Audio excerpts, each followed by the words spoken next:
नमस्कार दर्शकों, पितृपक्ष शुरू हो चुका है और पितृपक्ष में आप अपने पितरों से आशीर्वाद प्राप्त करना चाहते हैं क्योंकि पितृदेव की ही वजह से हमारे वंश आगे बढ़ते हैं और हमें पैतृक सुख संपत्ति की प्राप्ति होता है। तो अगर आप भी अपने पितरों को प्रसन्न करना चाहते हैं, पितरों से आशीर्वाद प्राप्त करना चाहते हैं तो सही वीडियो में आए हैं। आज के इस वीडियो में 8 से 10 ऐसे आपके सवाल की उसके जवाब एक वीडियो बना करके बता रहा हूँ, इसलिए वीडियो को ध्यान से देखना।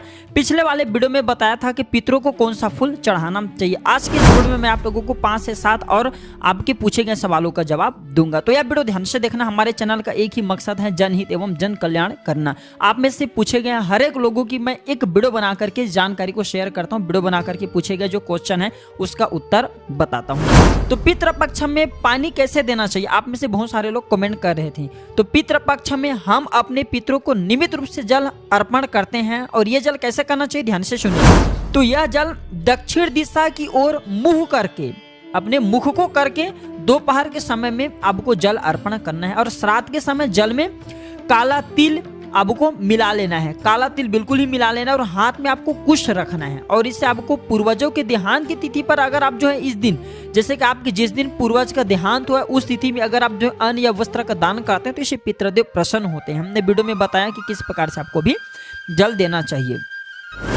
आप में से अधिकतर लोग हमें कमेंट करते हैं कि पितरों को हमें पूर्ण रूप से आशीर्वाद कैसे प्राप्त हो जिससे हमारे पितृ प्रसन्न हो, और पितृ प्रसन्न होते हैं तो आपने बताया गुरुजी आकस्मिक धन की प्राप्ति होता है। तो ध्यान से सुनिए, जिस दिन पूर्वजों की तिथि हो, जिस दिन जैसे कि आपके पूर्वज खत्म हो, पूर्वजों की जो तिथि हो उस दिन सोना चांदी घी तेल नमक फल मिठाई गुड़ आदि का दान बहुत ही लाभप्रद होता है। ये आपके पूर्वज की निधि तिथि पर करते हैं, जिस दिन निधन हुआ है उस तिथि पे करते हैं। तो अकाल मृत्यु अगर हुआ है तो पितरों की आत्मा को शांति मिलता है और ऐसा माना जाता है ये दान करने से पितृदेव आपके ऊपर प्रसन्न होते हैं।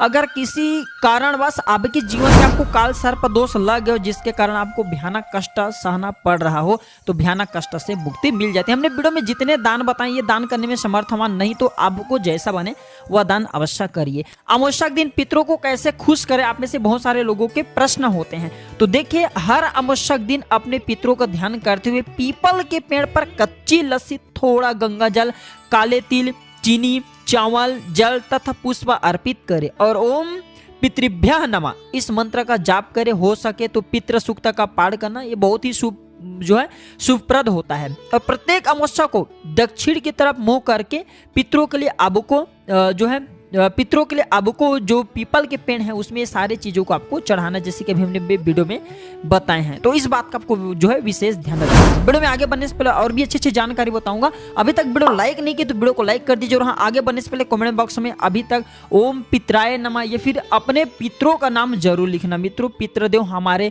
देवताओं से भी उत्तम स्थान होता है। पितृ हमारे एक प्रकार के वंश को आगे बढ़ाते हैं, हमारे जीवन के तकलीफ को दूर करते हैं और सृष्टि के जितने भी कार्यभार है वंश को आगे बढ़ाने का पितरों को समर्पित हैं।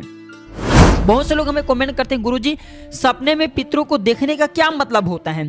तो कोई आदमी अपने पितरों को अगर सपने में खुशहाल देखता है तो इसका यह मतलब होता है कि आपके पितर आपके ऊपर खुश हैं और आपके ऊपर बहुत प्रसन्न हैं। वो आपके जीवन के हर परेशानी को दूर कर दिए हैं और निश्चित आने वाले समय में वो आपको वह हर चीज प्रदान करेंगे जो चीज आप चाहते हैं। यदि पितर आपके मिठाई बांटते हुए सपने में नजर आ जाते हैं या फिर मिठाई खाते हुए नजर आ जाते हैं तो आपके घर में जल्द खुशियां की खबर आने वाली होती है। और सपने में यदि पितर दुखी नजर आए तो आपके जो पितर हैं आपसे जो है रूठे हुए हैं, इसलिए पितर को इस प्रकार के पितर से आपको जो है अपने आप की बचाव करने, इस प्रकार के पितरों की तर्पण करना चाहिए, गया श्राद्ध करा देना चाहिए। इस प्रकार के पितरों की आत्मा शांति के लिए 15 दिन के पितृ पक्ष में हमने जो वीडियो में उपाय बताए हैं वह उपाय करना चाहिए, पितरों की तर्पण करना चाहिए। पितृ पक्ष में कौन सा पक्षी हमारे पितर के रूप में आते हैं, तो पितृ पक्ष के दिनों में कौवा जो है हमारे पितर के रूप में आते हैं। कौवा को इस समय ग्रास कराना चाहिए, कुछ भी हो आपसे जैसा भी बन सके आप जो है खिलाना शुरू कर दीजिए।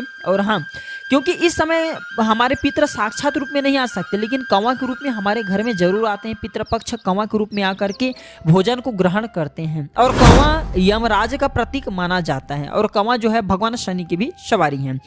आप में से बहुत सारे लोग कमेंट करते हैं गुरुजी क्या हम पितृपक्ष में घर शिफ्ट कर सकते हैं। तो देखिए, पितृपक्ष में कदापि नए सामान का खरीदारी नहीं करना चाहिए, घर शिफ्ट नहीं करना चाहिए, दाढ़ी मुंडवाना नहीं चाहिए, नाखून नहीं कटवाना चाहिए। जितने भी शुभ कार्य हैं सब करना निषेध बताए गए हैं। पितृपक्ष में कौन सी दान करें? तो धर्मशास्त्र कहते हैं पितृपक्ष में काले तिल का दान करने से पितृदोष दूर होते हैं, पितृदोष पितृ कृपा में बदल जाते हैं, आपको आकस्मिक धन की प्राप्ति होता है, पितरों की कृपा प्राप्त होता है, अध्यात्म उन्नति होता है। घी और गुड़ का दान करना भी पितृपक्ष में अति उत्तम माना जाता है। घी और गुड़ का अगर किसी योग्य ब्राह्मण नहीं मिल पाता, किसी गरीब को घी और गुड़ का दान करा दीजिए, आपके जीवन में चले पितृदोष तत्काल समाप्त हो जाएंगे। पितृदोष दूर होते हैं तो हमारे जीवन में हमें अध्यात्म उन्नति प्राप्त होना शुरू होते हैं, माँ लक्ष्मी की कृपा प्राप्त होते हैं, और किसी को काल सर्प दोष लगा वह भी दूर हो जाते हैं। वस्त्र का दान करते हैं तो आपको जैसे कि आपकी निधन होंगी, यानी कि आप ये धरती लोग छोड़ करके जाएंगे तो आपको पितृलोक की प्राप्ति होता है। गौ दान करते हैं तो पितृपक्ष में अगर आप जो है गौ का दान करते हैं तो इसे सर्वोत्तम दान माना जाता है। गौ के दान करने से बैतरणी नदी हम बहुत ही सरलता से पार कर जाते हैं, और गौ के दान करने से हमें जो है धन दौलत सुख संपत्ति की भी प्राप्ति होता है। भोजन का दान करने से भी हमें कई प्रकार के सुखों की प्राप्ति होता है। इसलिए पितृपक्ष में